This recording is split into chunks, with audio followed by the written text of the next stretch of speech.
1933년경 독일의 한 정치 지도자가 미국 뉴욕의 어느 남성에게 편지를 보냈다는 기록이 전해집니다.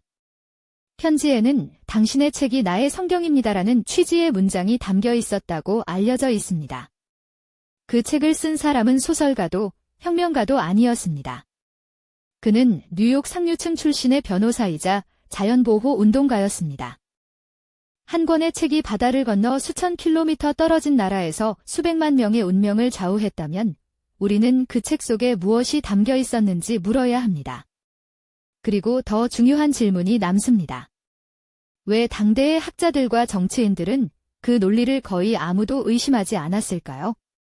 위험한 생각은 어떻게 지식의 언어를 빌려 세상에 퍼져나가는가? 이 이야기는 그 질문에서 시작됩니다. 1865년 미국 뉴욕에서 태어난 메디슨 그랜트는 당대 미국 상류층이 가질 수 있는 거의 모든 것을 가진 인물로 알려져 있습니다. 예일대를 졸업하고 컬럼비아 로스쿨에서 법학을 공부한 그는 법조인의 길보다 자연사와 동물학에 더 큰 관심을 쏟았다고 전해집니다. 미국 자연사박물관 이사이자 국립공원 설립운동의 핵심 인물로 그는 공식적으로는 자연의 보호자였습니다. 19세기 말에서 20세기 초 미국은 거대한 변화의 소용돌이 속에 있었습니다. 유럽 각지에서 수백만 명의 이민자가 밀려들었고 기존 백인 주류 사회의 일부는 이 변화에 깊은 불안감을 느꼈습니다. 바로 그 시기 유럽에서 막 태동한 우생학이라는 사상이 인류의 진화를 관리할 수 있다는 개념으로 지식인 사회에 빠르게 침투하고 있었습니다. 불안과 학문이 만나는 곳에서 새로운 종류의 이론이 자라나고 있었습니다. 1916년 메디슨 그랜트는 자신의 생각을 한 권의 책으로 정리했습니다. 제목은 위대한 인종의 소멸. 이 책은 인류를 인종에 따라 위계적으로 분류하고 북유럽계 백인이 문명의 정수라는 주장을 이른바 과학적 근거와 함께 제시했다고 알려져 있습니다. 저자가 법률가이자 사회명사라는 사실은 이 주장에 일종의 공신력을 부여하는 역할을 했습니다. 출판 직후 이 책은 미국 사회에서 놀라운 반응을 불러일으켰다고 전해집니다. 당대의 유력 인사들이 앞다퉈 이 책을 추천했으며 주요 대학의 강의 교재로도 채택됐다는 기록이 있습니다. 두개골의 크기, 피부색, 지리적 기원 같은 수치를 동원한 논리는 독자들로 하여금 편견을 객관적 사실인 양착각하게 만들었다고 후대 연구자들은 분석합니다.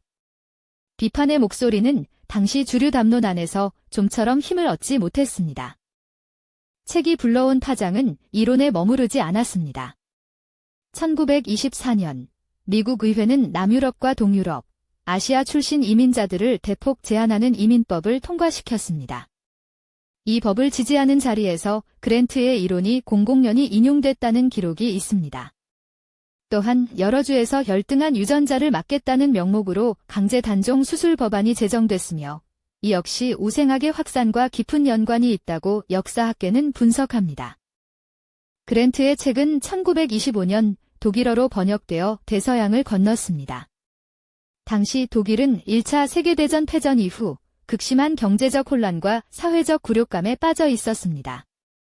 무너진 자존감의 빈자리를 채울 새로운 서사를 갈망하는 토양에서 인종적 위계를 주장하는 이 책은 특정 집단 사이에서 빠르게 퍼져나갔다고 전해집니다. 히틀러가 그랜트의 책을 읽고 찬사가 담긴 편지를 보냈다는 기록은 여러 역사 연구에서 언급됩니다. 편지 원본의 소재와 진위를 둘러싼 학술적 논의는 지금도 이어지고 있습니다.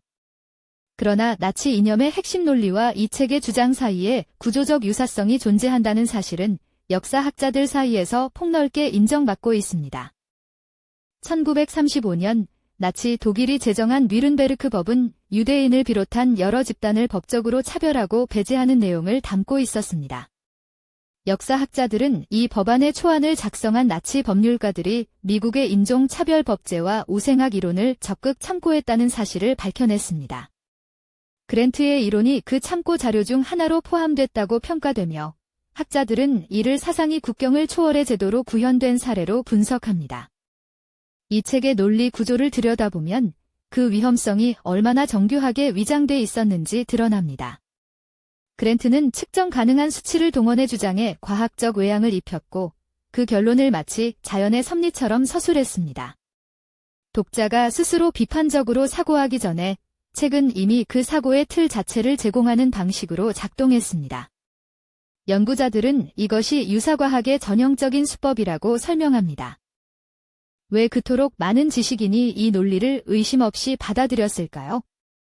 첫 번째로 검토할 가설은 과학의 권위입니다. 다윈의 진화론이 세상을 뒤흔든 직후 우생학은 진화론의 연장선에 있는 학문처럼 포장됐습니다. 사람들은 과학적이라는 수식어 앞에서 스스로의 도덕적 판단을 유보하는 경향이 있었고 이 책은 정확히 그 심리를 파고들었습니다. 그러나 이 가설만으로는 왜 이미 반박 연구가 존재했음에도 비판의 목소리가 묵살됐는지를 충분히 설명하기 어렵습니다. 두 번째 가설은 집단적 불안의 출구입니다.